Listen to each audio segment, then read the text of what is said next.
नमस्ते, राधे राधे।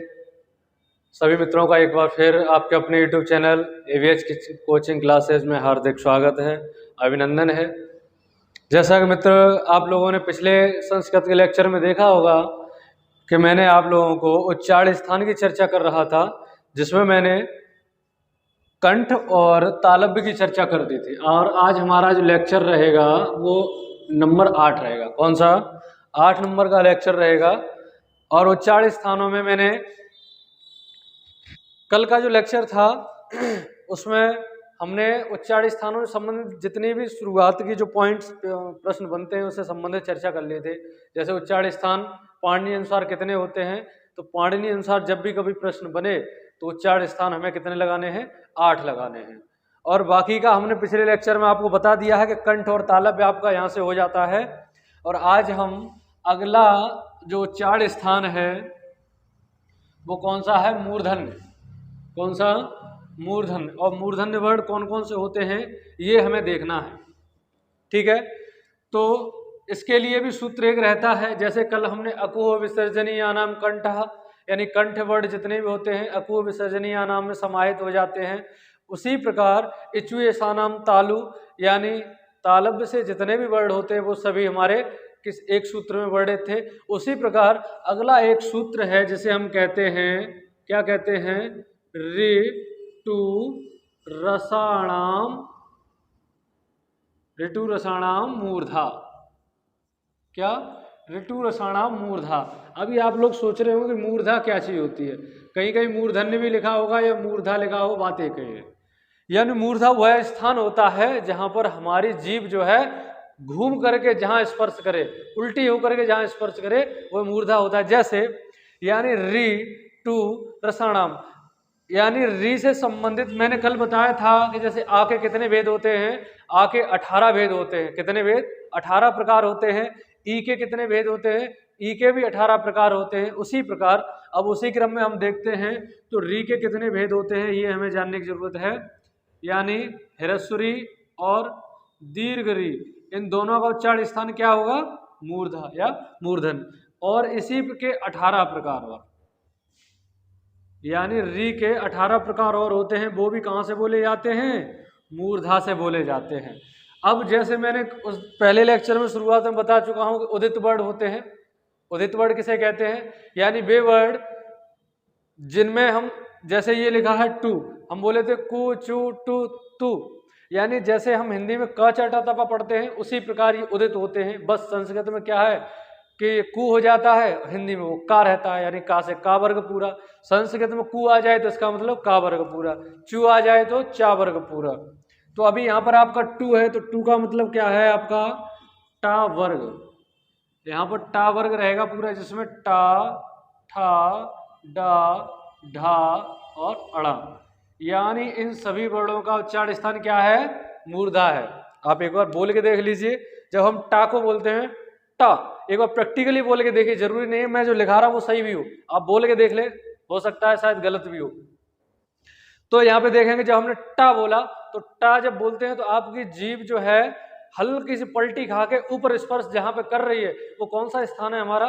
वो मूर्धा होता है। जैसे ठ, ये केवल संस्कृत की ही दृष्टि से सही नहीं है, आप लोग जब हिंदी का कहीं भी पढ़ोगे आपको वहां पर मिलेगा अलग अलग। अगर आपने यहाँ से क्लियर कर लिया तो हिंदी में कभी भी प्रश्न गलत नहीं होगा। यहाँ से आपका हिंदी प्लस संस्कृत दोनों ही क्लियर होती है। ये चैप्टर ऐसा है टॉपिक, और हिंदी में कम से कम 2 से 3 प्रश्न यहाँ से बनते हैं और संस्कृत में भी, ठीक है। तो उच्चारण स्थान संबंधित है तो टा, ठा, डा, ढा, अड़ा, यानी इन सब का उच्चारण स्थान कहां से होगा?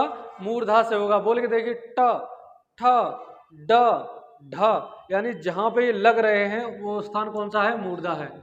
अच्छा, इसमें एक आपका अंतस्थ वर्ड भी आ जाता है, कौन सा? रा। यानी इससे पहले एक अंतस्थ वर्ड कौन सा था? य, वो कौन से में था? तालव्य में आ गया था, इच्युएसानाम तालव्य। अब अगला अंतस्थ वर्ड आ गया रा, इसका उच्चारण स्थान मूर्धन्य होगा, ऋतु रसाणाम। अब इसी के साथ साथ एक ऊष्म वर्ड भी आएगा यहाँ पर, कौन सा? ये मूर्धन्य सा। ये कौन सा सा है आपका? पेट चीरा सा नहीं है, मूर्धन्य सा है। ठीक है, आज के बाद इसको हमेशा इसके नाम से संबोधित करना, कभी प्रश्न गलत नहीं करेंगे आप। क्या है? मूर्धन्य सा है, यानी इसका उच्चारण स्थान क्या है? मूर्धा है। तो यानी हमारे यहाँ से कितने शब्द जो हुए जो मूर्धा से बोले जाते हैं, ये सारे वर्ड कहाँ से बोले जाते हैं? मूर्धा से। यानी मूर्धन्य सा, रा का उच्चारण स्थान मूर्धन्य यानी ट ठ ड ढ ण, यानी टावर का उच्चारण स्थान मूर्धन, और री रिकार यानी 18 प्रकार री के जो होते हैं उच्चारण स्थान कहाँ से है? मूर्धन्य से है। तो आप लोग इस सूत्र को एक बार जरूर बोल लें, ऋतु रसाणाम मूर्धा। क्या? ऋतु रसाणाम मूर्धा। इसे 2-4 बार जब बोलेंगे, इस एक ही सूत्र में आपके सभी वर्ड, इससे अलग कोई प्रश्न ऐसे बनते ही नहीं है कि मूर्धन्य से कहीं और से वर्ड आ जाए। नहीं, सारे वर्ड एक ही सूत्र में समाहित है। यही तुम्हारी संस्कृत की खासियत है।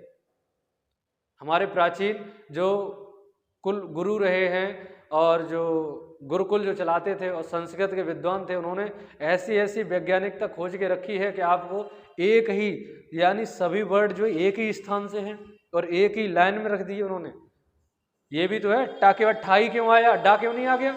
टा के बाद में डाई क्यों आया, इसकी जगह चा क्यों नहीं आ गया? इसका भी कारण यही था कि उच्चारण स्थान सभी के समान होने चाहिए। ठीक है, इसलिए इसे एक वर्ग नाम दे दिया। क्या नाम दे दिया? टा वर्ग। ठीक है, अगला हम चर्चा करें इसके बाद में ता वर्ग, यानी हमारा क्या रहेगा? यानी दंत। दंत वर्ण कहाँ से बोले जाते हैं और कौन कौन से होते हैं ये भी देख लीजिए। सबसे पहले दंत वर्ण के लिए एक हमारा सूत्र रहता है, क्या? ल तु लसानाम, लतु लसानाम दंतः, दंताः। ठीक है, लतु लसानाम दंताः, यानी जो सभी वर्ड कैसे हैं? दंत्य, यानी दांत से बोलने वाले, दांत को स्पर्श करते हैं। जैसे आपकी संस्कृत में एक वर्ड रहता है, कौन सा? लिरा। लिरा स्वर है या व्यंजन है? बताइए। संस्कृत में ये एक स्वर होता है लिरा, जिसे हम क्या कहते हैं?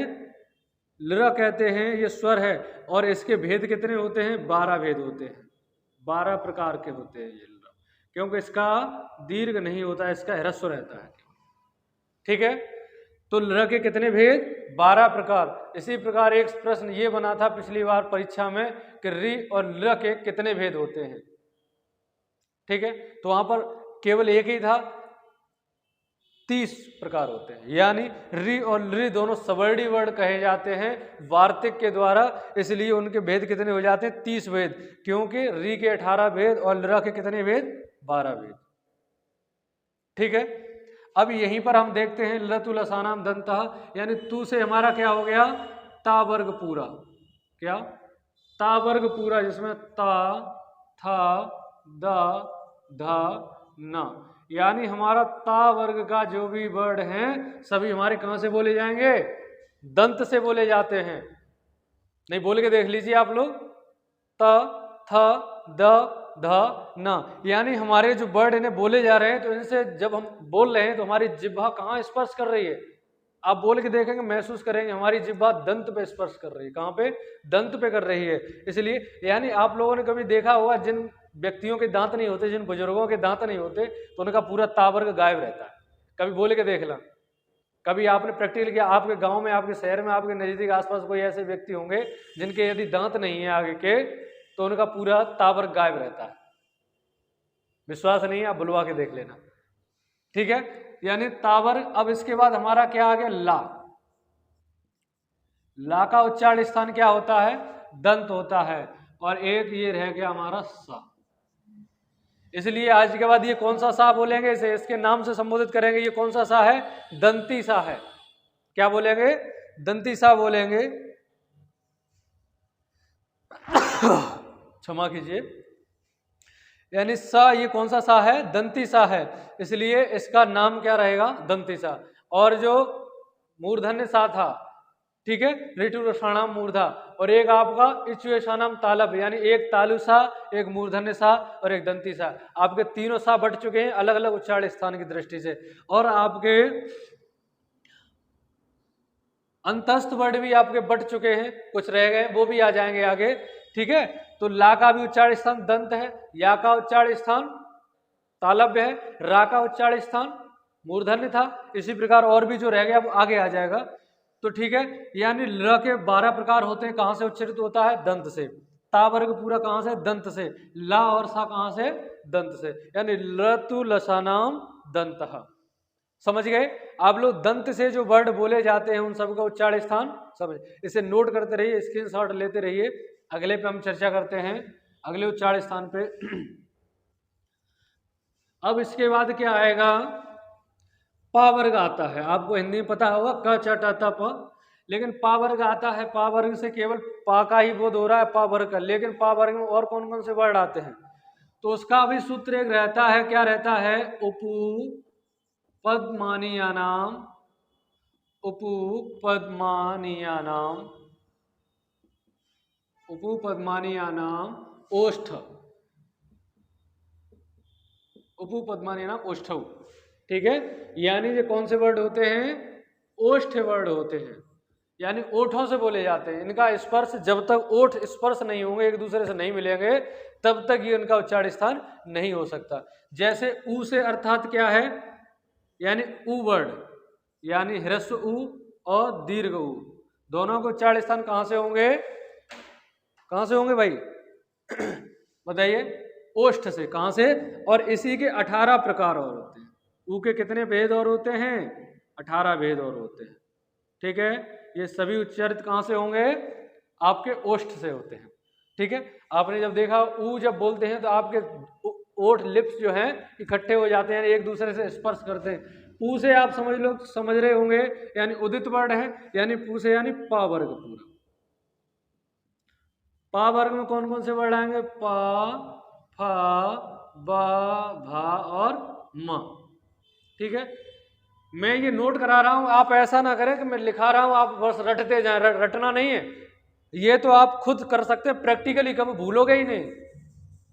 जब भी आपको पा वर्ग की बोलने को आपको कहा जाए, यानी आपको समझ में ना आए, तो आप वर्ड बोल करके देख लीजिए। यदि आपका ओठ लिप्स जो हैं दोनों छू रहे हैं, स्पर्श कर रहे हैं आपस में, तो वो पा वर्ग है। जैसे आप बोलेंगे प, फ, ब, भ, यानी प, फ, ब, भ, म, ये वर्ड ऐसे हैं जो बिना ओठ के स्पर्श किए बोले ही नहीं जा सकते। यदि आप जैसे कोई ऐसे महान ज्ञानी पुरुष हैं तो बोल के दिखाएं। ओठ, अपना ओठ नहीं मिलना चाहिए, अपना ओठ पकड़ लीजिए, बोल के देखिए क्या होगा। देखें क्या आएगा? प नहीं आ रही, बिना छुए तो आवाज ही नहीं आएगी। प, फ, जब तक ओठ नहीं छुएंगे तब तक आवाज। इसलिए कौन से वर्ड हैं? ओष्ठ वर्ड है। कोई ओजस्वी लोग हों तो बोल के देखें, शायद बिना ओठ स्पर्श किए शायद छू जाए। ठीक है, तो यहां पर देखें प, फ, व, भ, म, ये सभी वर्ड कैसे हैं? ओष्ठ वर्ड है। ये ओष्ठ के द्वारा स्पर्श उच्चारित होते हैं। ठीक है, अब यहीं पर आपका रह गया उपदमानी वर्ड। उपदमानी वर्ड कौन से होते हैं? यानी उपदमानी वर्ड पफाभ्याम प्रागर्ध विसर्ग सदृशो। ठीक है, यानी प और फा के आगे अर्ध विसर्ग जैसे समान प्रतीत होते हैं, वो क्या होते हैं? उपदमानी वर्ड होते हैं। यानी उपदमानी वर्ड का उच्चारण स्थान क्या होगा? उपदमानी वर्ड का उच्चारण स्थान ओष्ठ होगा। यानी प और फा के आगे ये अर्ध, ये आपको चिन्ह दिख रहा है ना, ये अर्ध विसर्ग है। जैसे मान लीजिए आपने एक विसर्ग बनाया, विसर्ग हम लोग लगाते हैं, ज्यादा बड़ा कर दिया, यानी हमने विसर्ग लगाते हैं पीछे, आप लोग सभी देखते हैं। अब मैं क्या कह रहा हूं? अर्ध विसर्ग सदृश, यानी पफाभ्याम प्रागर्ध विसर्ग सदृशम, यानी अर्ध विसर्ग जैसे। यानी हम कैसे करें अर्ध विसर्ग? यानी इसे हम नीचे से साफ कर दे, ऐसे कर दे, देखिए बन गया आपका अर्ध विसर्ग। बस वही चीज है, ये जिसके आगे लग जाए, ये ऑप्शन से यानी ये विकल्प से लगाए जाते, जरूरी नहीं है कि ये हो ही हो पेपर में। मैं इनका आगे प्रयोग भी बताऊंगा जब आपको वाक्य प्रयोग करने सिखाएंगे हम तब। तो ये केवल पा और फा के आगे प्रयोग होते हैं।